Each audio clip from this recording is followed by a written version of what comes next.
देखिए, ये हर साल की तरह हम लोग एक राष्ट्रीय दौरा होता है हम लोगों का, उसमें इस बार पूर्वांचल का दौरा है, जहां पर अभी हम पीछे से कई जिलों करते हुए आज गोरखपुर आए हैं।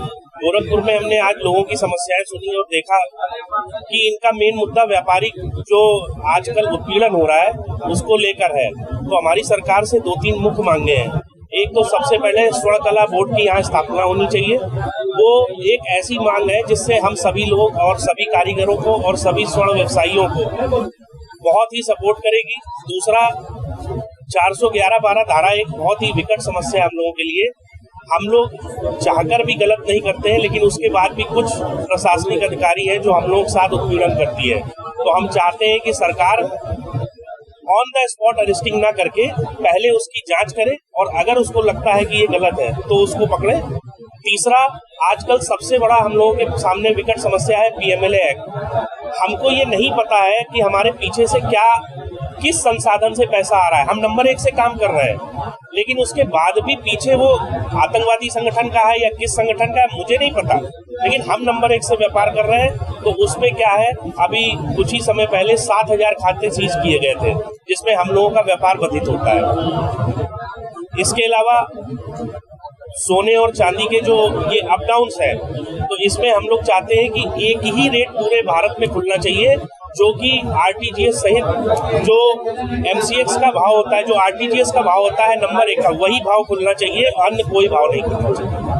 देखिए, ऐसा है कि हम लोग सरकार को जब चुनते हैं तो ये लगता है कि हमारा हर वो काम करेगी, लेकिन अगर नहीं करती है तो हम लोगों को बड़ा दुख होता है। और ऐसे में अगर अपनी संस्था के कुछ पदाधिकारी या कुछ लोग अगर विधायकी लड़ते हैं या सांसद जो भी लड़ना चाहते हैं, अगर वो आते हैं तो हमें लगता है हम लोगों की आवाज ऊपर तक पहुंचाने में दिक्कत नहीं होगी। और इसके लिए अभी हम लोग 2027 के अभी लास्ट में हम लोग एक राष्ट्रीय अधिवेशन करेंगे और वो राष्ट्रीय अधिवेशन में हम लोग ये तय करेंगे कि इस बार हमको वोट किसको करना है। सर, ये आपकी संगठन कब से काम कर रही है? ये हम लोगों की लगभग 15 साल से काम कर रही है। देखिए, सर्राफा व्यापार इस समय बहुत ही बुरे दिनों के दौर से गुजर रहा है।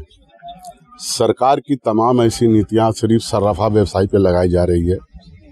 जैसे पहले कस्टम ड्यूटी 6% था, तो सरकार का ये कहना था कि गोल्ड बाहर से आ रहा है और हमारी डॉलर जा रही है।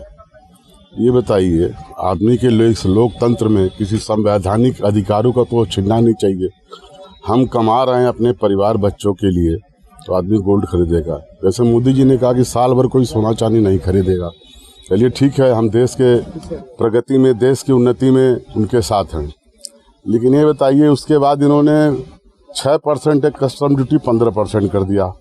उसका नतीजा ये निकला कि स्मगलिंग चालू हो गई और जो आदमी नंबर 1 से व्यापार कर रहा है वो परेशान है, क्योंकि कच्चे पक्के में करीब 1 किलो के पीछे 7 लाख का डिफरेंस आ रहा है और ये स्मगलिंग चालू हो गया। और स्मगलिंग इनके सब सरकारी तंत्र अधिकारी जो बड़े बड़े एयरपोर्ट पे है वो पैसा लेके नंबर 2 का माल क्रॉस करा रहे हैं। सबसे बड़ी ये समस्या है। उसके बाद सर्राफा व्यवसाय पे तमाम देखिए टैक्स के प्रोसेस हो गए हैं, जीएसटी है, फिर ईडी है, तमाम विभाग लगा दिया गया। सिर्फ सर्राफा व्यवसाय ही चोर है? आपको लगता है कि सर्राफा व्यवसायी? हम तो देश की सेवा के लिए, हमारा व्यापार महिलाओं से है। जो महिलाएं संचय करके जेवर खरीदती हैं, हम उनको बाद में सुख दुख में भी उनको साथ रहते हैं। कभी उनके दुख की घड़ी आती है तो हम ज्वेलर्स हमेशा उनके लिए तैयार रहते हैं कि उनकी मदद की जाए। हमारे यहाँ गिरवी गांठ रखती हैं और गिरवी गांठ रखने का भी इन्होंने ने प्रावधान बदल दिया कि सरकार, इसका पहले हमारा साहूकारी लाइसेंस चलता था, इन्होंने वो बंद कर दिया। रात को अगर किसी को रात में ऐसी आवश्यकता इमरजेंसी पड़ गई कि उसको कहाँ से पैसा मिलेगा? बैंक से तो पैसा सुबह 10 बजे से 5 बजे तक मिलेगा, तमाम प्रक्रिया होती है। लेकिन हमारा खानदानी पैसा है, हम व्यापारी लोग ग्राहक को जानते हैं, ग्राहक परेशानी में आता है उसकी हम लोग मदद करते हैं, फिर उसको भी इन्होंने बंद कर दिया। हम सरकार से मांग करते हैं कि साहूकारी एक्ट फिर लागू किया जाए, जिससे छोटे छोटे गरीब जो हमारे छोटे व्यापारी हैं उससे उनका जीविकोपार्जन होता था। देहात में तो बैंक की व्यवस्था है नहीं, दुकानदार से लेके अपना काम करता था। आपकी संगठन चुनाव लड़ने की बात कर रही है, बता रहा है आपकी संगठन के लोग बता रहे हैं कि हमारे जो या सदन या लगा या कोई अगर पद हो हर विभाग में हमारे लोगों को एक लोगों को चाहिए, या सदन हो या कोई पार्षद हो, हर जगह मेरे लोगों को एक। पहले व्यापारियों हितों की बात होगी। पहले तो ये चीज बताइए कि व्यापारिक समाज जो है सिर्फ चंदा देने के लिए काम करता है या मंच बनाने का काम करता है। आज समाज में जागरूकता आ गई है। पहले का व्यापारी पढ़ा लिखा नहीं होता था, अब व्यापारिक समाज में भी पढ़ा लिखा व्यक्ति व्यापार कर रहा है।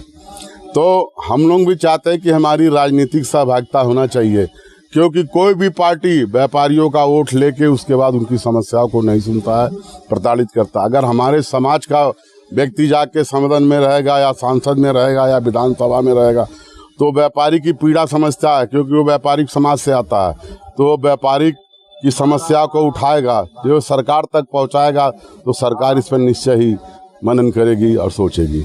सरकार ने गिरवी प्रथा को समाप्त करने की बात कही। हाँ, कही है। तो इससे कितना प्रभाव पड़ेगा आप लोगों के कारोबार पे? कारोबार बंद हो गया, प्रभाव पड़ गया है।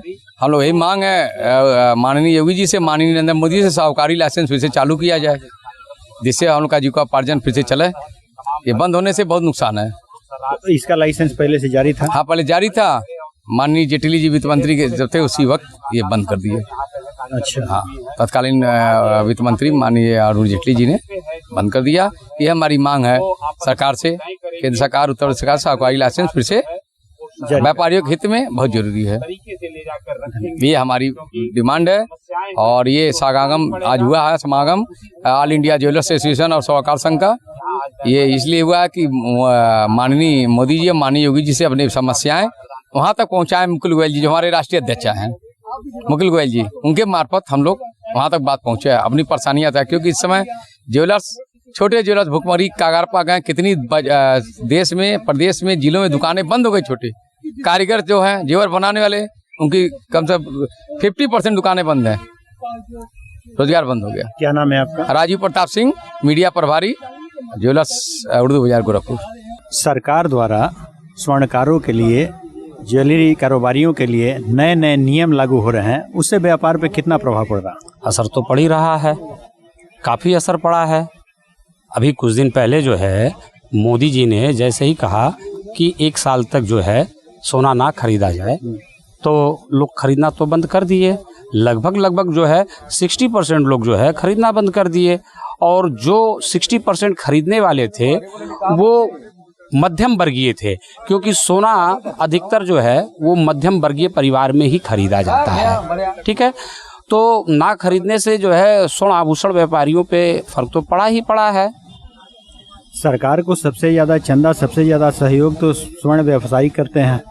देखिए, व्यापारी चाहे वो स्वर्ण व्यवसायी हो, चाहे ऑल ट्रेड की बात करिए आप, ठीक है, सब जो है जितने भी व्यापारी हैं सब जो है सरकार की मदद करते हैं। सरकार के हर कार्यक्रम में व्यापारी समाज का एक बहुत बड़ा योगदान होता है। क्या नाम आपका? सुशील अग्रहरी बबलू, मीडिया प्रभारी। मीडिया प्रभारी अभी मैं तत्काल बनाया गया हूं, और मैं अपने समाज गोरखपुर अग्रही समाज का मैं महामंत्री भी हूं और भारतीय जनता पार्टी का पूर्व कार्य समिति का सदस्य भी हूं। तो भारतीय जनता पार्टी से आप जुड़े हैं, फिर भी सरकार आपकी नहीं सुन रही है? नहीं, सरकार सिर्फ वो मेरे लिए तो है नहीं कि सिर्फ सरकार मेरी ही सुने। 140 करोड़ जनमानस की बात है, तो सरकार कहीं बेहतर करता है तो कहीं कमी रह जाती है, तो उसको सुधारने में थोड़ा समय लगता है। समागम का उद्देश्य में क्या है? बस आपसी सामंजस्य बनाना, व्यापारियों का आपसी सामंजस्य बना रहे, और जो उनके वहाँ दिक्कतें आती हैं, तमाम दिक्कतें हैं, इसके अलावा भी जो हमारे वहाँ छोटे छोटे दिक्कतें हैं, जैसे बहुत सी जगहों पे आप देखने को मिलेगा कि जैसे हमारे ग्राहक के रूप में तमाम ऐसे भी व्यक्ति आते हैं जो वो क्या नाम है चोरी का सोना जो है बेच जाते हैं, तो बाद में वो दुकानदार के लिए गले का फंदा बन जाता है। फिर उनके वहाँ पुलिस आता है, तमाम प्रतिक्रियाएं होती हैं, व्यापारी परेशान होता है। तो इन सब विषयों पर भी जो है चर्चाएं होनी है, और इसीलिए जो है हम लोगों के राष्ट्रीय अध्यक्ष जी का आगमन हुआ है। और महानगर गोरखपुर के बहुत बड़े प्रतिष्ठित स्वर्ण व्यवसायी जो है माननीय अतुल सर्राफ जी भी इस कार्यक्रम में सम्मिलित हैं, पुष्पधन जैन जी भी सम्मिलित हैं, यहाँ कारीगर एसोसिएशन से भी लोग हैं, कारीगर बंधु भी हैं, तमाम ऐसे लोग हैं जो इस स्वर्ण व्यवसायी आभूषण से लोग जुड़े हुए लोग हैं और अपनी अपनी समस्याओं को रखेंगे। ठीक है, सरकार 140 करोड़ देशवासियों को देखना है, निश्चित रूप से जो है ना, कहीं दुख कहीं सुख तो ये जीवन का एक अंग है, लगा हुआ है। तो अगर कहीं हम लोगों को तकलीफ होगा तो सरकार से कहा जाएगा, सरकार उस पर अपना क्या नाम है सकारात्मक सोच का जो है परिचय देगा। जो होगा उचित कार्रवाई होगा हम लोगों के हित में वो सरकार करेगी। और व्यापारियों के लिए सरकार कर ही रहा है, सभी के लिए सरकार कर रहा है, विकास कर रहा है, सब कुछ कर रहा है।